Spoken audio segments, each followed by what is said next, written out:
Okay, very good. Okay, and ladies and gentlemen, the most awaited moment. Akogi tamosi mamanda, you know, mayam khangnaramani, akogi Sir and Professor Shantikumar, the Lion of Manipur. Akogi na tasina model in Kanjaba is one of our own brothers. Everybody, if you can, support Tamo Shantikumar, Professor Shantikumar. Everybody, please give it a hand for Professor Shantikumar. Everybody, yes, thank you so much. And thank you so much, sir, for giving us this opportunity. Thank you so much for this privilege, sir. So, mayam pumnamak, ngay zaba numit na phange, ana sir da hosi akoy kano se share talk zarge, sir. Maruoy na ngasigi interaction sida chatra sing na pamzariba area sir akoy gi discussion se. Sir, the story, so I hope everybody has read the book, Sir Shantikumar gi, the journey haairiba to pabiram ni khali. Padre, please buy that book and read it. This is a true story of a man who has fought whatever it takes to be where he needs to be. Your own blood, the pride of Manipur. So, without much being said, as you all know, the struggles which Tamos went through. Sumaina successful oiba ngamba se akogi nahasing da taw akogi Manipur gi nahasing sida akoina ujaba da haitar taw apart from subject knowledge quite a son da ujaba se mogi mentality, psychology, emotional fitness, what pa physical strength say importance and priority oidam na life se thengnar ko matam da difficulties am thengnar ko matam da sir moi se back chaba atai defeated or pa se am thengnai haitar ada sir na akoina pamjari sing ngasi interaction sida tips, strategies, exercises, mental and emotional fitness, leibagi, oina ba amasung oibagi importance hai tare sir. Sige matang da akogi nanaw singda na chunupi me am singda aptang share to binaba ning sing jero. Hello. Yes sir. Yes sir. Konjel ta bro. Tazai sir. Tazai. Tai ko ai headphone jena kara di seng do male na hapne. Tazai sir. Tazai. How ba yar bo? Yare sir. Adum how ba yani sir. Adum sunare ko. Sang di mayam sangai sir. Okay, so ngai gisira na traga how resiro. Yeah, idum. Davida na koi hojik kya mukti labi rage angang participants sing registered students. Koi se hojik se around 70 something ne kana aduda na koi aduda login tauba club ki aduda lai deba host ka ano dikhang the total participants 77 including me Tamo Shantikumar aduda chinglem ba hai vikram yaw atu total 78 now. Okay sir. Maruin sang sige se around 200 students adamuki participation my exam sir minute mga taramuktang ngami na ba yata gadi. Yeah. Thank you sir. Yeah. Thank you sir. Thank you sir. Okay. Koi bidhanju yaw bro. Yes sir. Tamo bidhan gi through the sinjabane. Okay. Zoom do yadre na tawramba du ai digi setup tawraga mangod share to gi banida. Oh, bidhan di udena. Tamo I mic hapte kano hapte du na ne. I'll just share. Okay, okay, I'm here. Ore. Ngarang di koi kano thang yo numita chako bagi pang thue kano da miaalolda bidhan. Kano koi da noi Tamo jentu koi da. Adu corona anahan taw ni da adu corona kra hingalaktana tawdre. Taiwan da de adum yamna safe oye koi gi COVID-19 je koi taseng bai de Taiwan is one of the safest place in the world, I think. Koi mi today the Taiwan da leje mi lak chaniga kun manga mukne lai di se ko. Aduda koi mi na bse only 603 some 2 days ago ko. Mi chatruk ka supna hum khak nai aba. Like china ko na le ba duga si bana only taret khak si aba. Wow. Ya drosya yamna se. Aduga hujik phagat khibana ko phagat khibana chaunga ga nifu. Aga phagat khare ba. Adu lem ho ri yam de dana. Adugi yung ako'y iramdam kang laipak na tawri di asmi kontra suponte ba hay sida laksani ga kun mga hen na lairim ne Taiwan je ko mi ju kungra po ne ba hay di lamje bida noi leram mani kangin na ha aduda ako'y mi lak kontra ba suda ba ako'y iramdam kang laipak tu da tawri de yung na o ako'y je lising kunitoy kunumdoy mo sudawra mani uje Manipur na top tier di all over ratio wise di Manipur population ratio yang di Manipur number 1 and corona loi ki si andor ne Manipur gi lai ba hoi gi behavior si da ko oi ne adu da muk si do aina na han pau theng na bda mi chani ga kun manga mu hen gre ko yam dro do du da comparison je taw matam da compare taw matam da Taiwan ga Manipur ga taw matam di Taiwan je mai ming bau pan ra su ya re du ni aduna akwai sida chako bu pang tok bu ja akwai adum ka chu ki dana adum pang thu yam na phajana nungai na adum pang thu aduga ma chu la akwai gi India macha Myanmar macha Bangladesh macha Andaman Nicobar dagi Taiwan gi mayam je loi pullaga phajana pang thu ko hoi akwai gi maru oi ba topic je housing da smaina khara akwai gi chum chako bu akwai kaino ni maru oi na akwai gi mapanda leiba khoina samai tawdana akhoi iramdam goiba nat chugumba se si akhon samai thorum thingje samai pangthok pase yamna mathau tai hana sum panjaning bunida adegi akhona maramdi akhona inat chokotpa bisi akhona sum illaga tapuduna matik chade ba haidi inap oide ba maramdi akhoi in batana tana akhona mingonda atopa akhoi furupta leibak sing da khangan base yan mathau tai adugi waakhallon du tawraga akhona mingol chako wa pangthokpa adegi chairao wa pangthokpa imoinu imagi irat thawni pangthokpa sugumana tawbise loina adum akhoi di tawe Taiwan da ko lapna lejar su mi Taiwan da di mi yamde akhoi imung je yamde leibidi atawi song akhoi gi Korea di hele koi bidhan goi gi moi kanglo na hen bane adina moi di Korea Manipur association kain leiba adigi akoi Taiwan da di koi Manipur in Taiwan hai je koi inau sing mai masing tan moi taroga sem bane ba moi ga taroga pun laga pangthu he adubo yam na ningthi jana pangthoki pangthukpa koi na han gi se ado ngasi gi kanoge akoi gi akhoi numidang wairam da phongba chinglemba keno do akhoi salai ma paw na nambol da phongba akhoi nungthil gi paw do adu gi front page da yaw hapakani na hai gibne ado aidi udrish da di che do phangdabni na ado loi ha kore sang kan da happy yengo moi front page da photo do kona na hapakani hai bne ko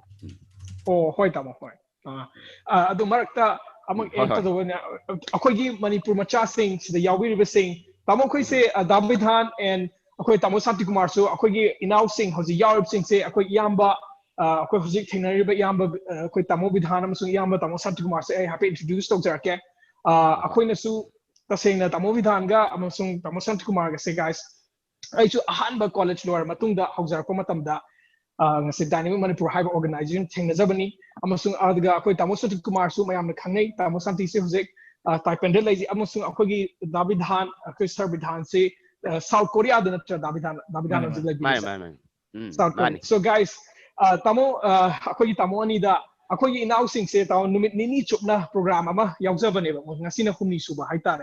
ada inau sing se maruina tamo mapanda chapangam hodaba mapanda larik tambangam ja hodaba ataidi mapanda khudong sabdagi Manipur da lahauba ata exposure sing se mapan gi countries ta at different states ta makal gi exposure me amama in terms of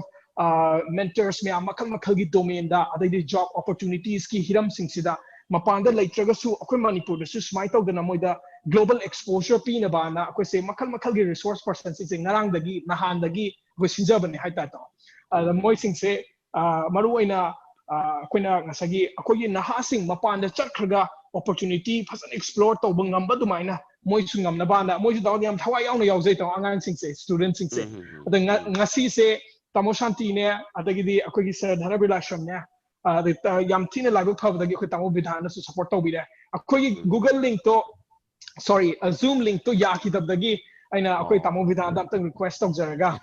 tamo bidhana support taw jawani so guys ngarang na han giduna mapan gi mi gi oidra ngasi sina akogi iyamba sing akoi isamaki akoi idagi akoi iyamba sing atani aduna aina haijabadi sumaina akoi tamo si am toina pungba phangpote tamo bidhanju South Korea da laini no am dream tongani like traveling to South Korea taking opportunities like that they know K-pop so am pamboi and at the same time akoi tamo Shantikumar all of you know his struggles and stories ana my sincere request ngasi gi khudong chabase taw moi se yam kuina ngai jarakpani sigi tamakta moi se ngai jarakpani ngarang na andudagi moi se sigi se ngai jarakpani so aina haijaga bi sing mamang gi no direct questions hangbangam gide because application duna yadam na maram odina sida di noi akoi gi tamo anis da adumna any questions hangba yani noi na any khana ningba naina ningba noi gi life ki matang da anything da noi sigi se full khudong chabalo kind of the tamo hoi si su chinbani na I hope you guys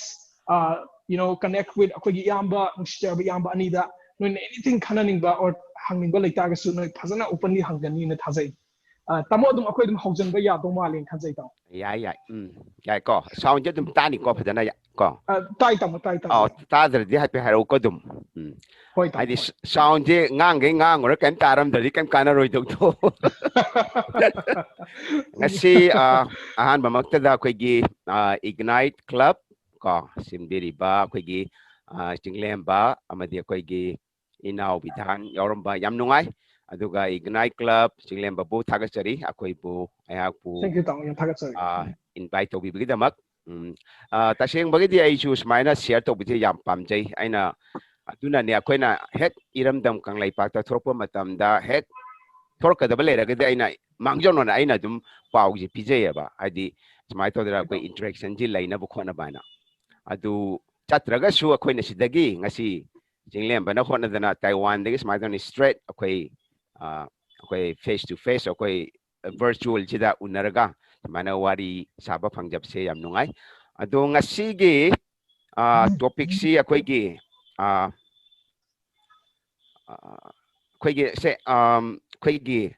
how to stay strong, yes, positive, and yeah, mentally and psychologically through exercise. Haibdi matou karamna aikoigi haide akoi ngasi akoigi malem sida ida koina lady bisimi singje akoi Manipuri machabu oigera natraga ukrul machabu oigera Korea machabu ora American machabu oigera akoi malem dali ba mi oi khuding ma akoi mai pak pasiloi na pamnei ko. Everybody wants to be successful in life. Everybody likes to climb the stairs of success. Adubo a few people khara khaktane ba koina moina yamna thawai yauna koi mang da changchil laga mai pak bangam mi se ado ngasi akoi ngasi gi conference de sida akoi gi web kari hai tar seminar hai gadra virtual conference de sida akoi gi yaubir eba koi gi chinau sing iramdam gi nungsiraba koi gi ichal sang adagi inau sing gi mapamda ayakna han mamaktada haijaning basi I wish whoever joins this meeting could be those few people. Id my pak da my pak pamba mayam amagi manungda khara khaktane ba khoina will power ga loina na yamna thawai yauna hotna base adugumba hotna bado makoi sing asi oirambo oisnu oina ay hambada I wish tawjari dangasigi topic si daisda khoigi kamai tawdana khoigi wakhal aikoigi pukning wakhal adagi aikoigi thauna si aikoigi thauna lingjel aikoigi matik mayai se akoida leiriba matik mai yamna lotlaga layaba akoi mipung kuding makita masida leiriba si kamai tawdana lokthoga khoina malem sida aikoigi malemgi lan pham chi da hai bi mai pak na bi lan pham chi da khongjang chi da ko kamai ta na mai pak da ge pak pa ngam ga da ge hai bi tu ha mayam da bet share tok jake masidai da ai hak pu thaja bina binam ta ai hak na haijari bisi mayam na thaja bina binam ta ai hak isaagi maramda ai petang panjagai ai hak si ujik Taiwan da khangbo bidi khangbo chu yor mani ko khang da bisu yarong gani aduna ai petang ai samlam na haijage ai hak ujik Taiwan da Hungkuo Delin University Technology hairiba Hungkuo Delin University of Technology hairiba university da hak Englishki Prfoessor amone lejabani loina na ai hak Jawala Nehru University tam ai horen matang chab da ai hapcharake ai hak na struggle tawraga kamai tawna PhD loige ba kamai tawna sana khona ba chu tawke bhaidu matang chana dung haijarake loina na university da sana na university da lairik tamna tana mahi tamna tana master MPhil amadi PhD tamna sahi ni panji tamna ai hak si sana khona bagi lam da chu chap manana dum chang akoina Jawala Nehru leingai sida adugi mathakta DM college da tamangai da chu sana khona bisi yam tor mukna sana ba lamjen chen ba adagi NCC yorokpa adagi body building championship yorokpa mai ta sana bisi sungle lepakte ata tasengna ngasi ehakna Taiwan da leidana adagi yung kai pandana adagi professor ama oirba matungda ehakna prithibigi malem gi oiba adumba mingthol taraga ni thoi hen na loba ngamjari se karai dagi no haraga di ahakna taseng bagi di ahakna Jawala Nehru University Delhi da ina PhD to buda adu khaktana teba karigumba aina sana khona bagi lam chi da changamdraba ngasi singlem bana ahak pu invite or om dabchu ya ba wangang na ba maramdi ahak sidais da ai hak yorum da basu yai Taiwan hari be ta sidai thunglam da basu yai hak punchi gi chelna adugi mathak ta ai hak khoi gi malem gi thak ta pangthok pa khoi gi world championship khoi gi body building masa ma upa bagi lam sidai da hak si suk yang ai ki malem ji da ai hak ki phida ma tha ba ngam jeri se ai hak ngamlam da basu yai ba ai hak kari gumba ai hak na sana khona basi torom dragati aduna ngasi gi topic si yamna matang ju chanare kamai tawdana khoina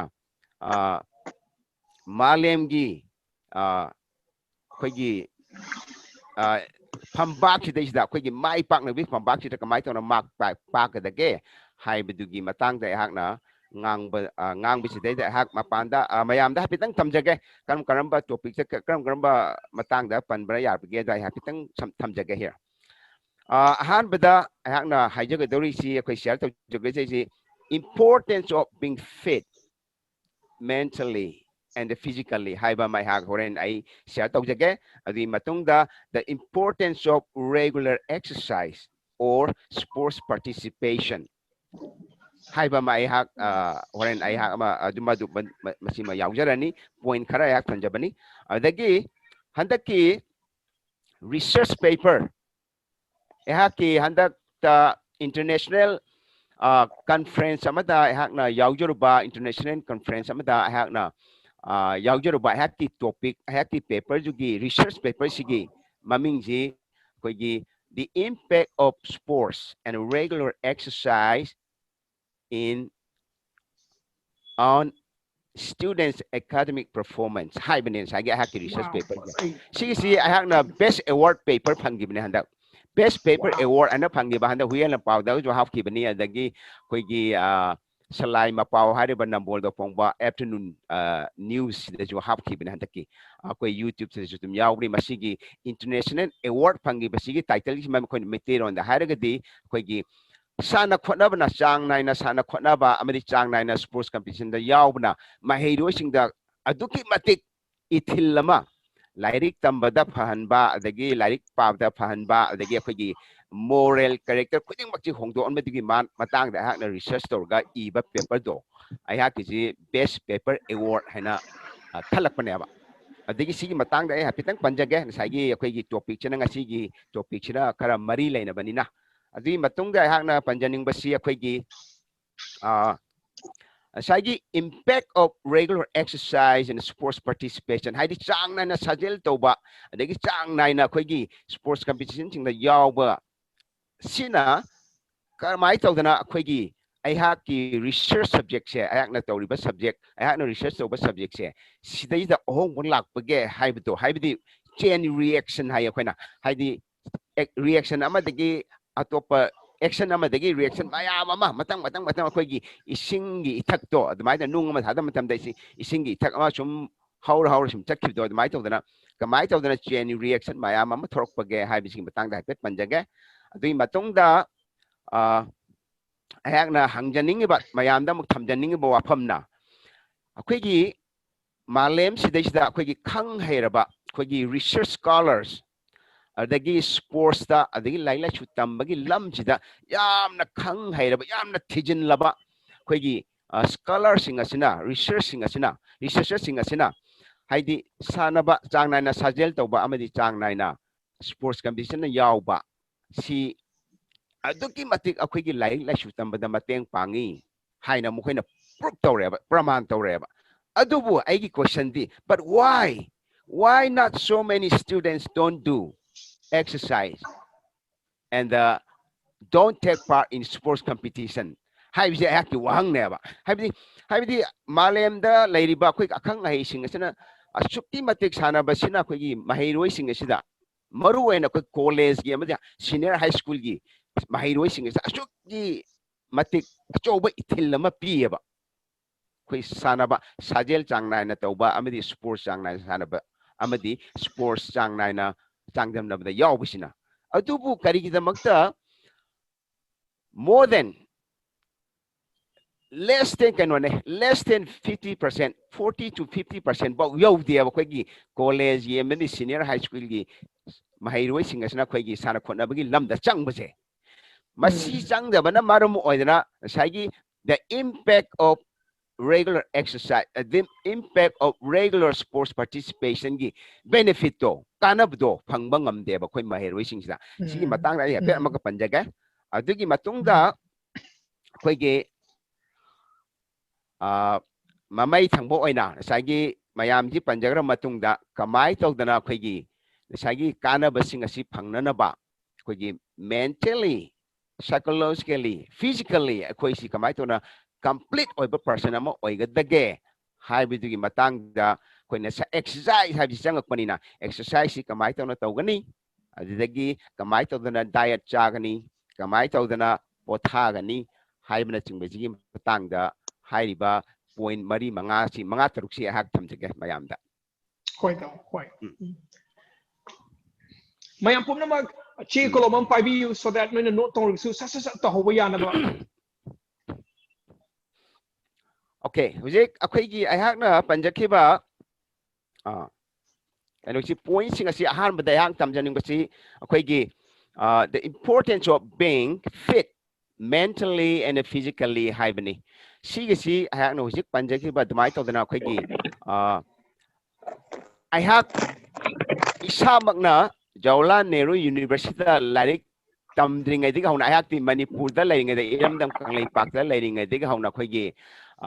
Terra Rural Institute tamlingai dagi hauna high school tamlingai dagi yoga sanabasi haurae adugi matungda akoina metric pass toro matungda DM College da change DM College of Arts and Commerce matamdir college or University oiger ko masidais da akoigi tamba matamsa aksi adum sports adum changnaina sanare aduna DM College da mingere su lamjen chen bagi body building to bagi arm wrestling to bagi mukna sana bagi sigi award se mahi je akoi prize number 1 am tat eba loina na lairik su nikthi jan tam eba koi DM College station atugi matungda ehak 1989 gi akoi gi TDC third year hek loi chalakpa matam ji dai akoi gi Manipurda kwadi ahan ba hak sanabase yawbne akoi masamo fabagi competition ji da akoi gi mayam na masa khanarba koi legendary Mr. Mai Pak ko oja Mai Pak sina sinba competition ji yawrga ai thokheba aduna haki ahan ba yaw competition oigi madidai da chu ayaki ihan hana yaw bidura moi chahi ani hum sanar hana sanaduna lerak laba akoi sanori mayam chaina maiti ba pirga AC number 1 phang ke ba junior ja adudagi adu loidri ko haje si fangbusi am harawe aidi maramdi ahanba kwai ahanba ju thokpani na dagi aidi sanabaju matamdra sanabje only tha tarukak sanarga thokhiba competition ne ba do moina chani chahi ani hum sanarba kangbu do aina maithi pi do adu da ya harauge ba adu ngamna na hotna bis kamai to tha taruk khang ngamna hotna bis da tha taruk ki matamdra ai ngamna hotna bis kamai to ojam me pa na ngonda makhoi da ojam pa khoi da khoi gi hakchang check up to ba chappa si da ojam pa na aina buktan in bane free chalok thoga ado jam mai pakna wahi ma hai gi ba as handak ki flyway sida leire na number 1 sida hai gi ojam pakna ojam mai pakna adum ba misak amana mayam ne kai khumna biraba india na misak khangbiraba adagi manipur da yam ne kai khumna adum ba misak amana adugum ba wahi thagat wahi ma haibi khibuda has masidi ojagi mai pak to ya ojana hai chumhan da ba ya de har ga khallaga ya si tha taruk ki kanna sanarga ayuk nungdin par sanarim ne adagi dm college da tamna last year ni ko hai je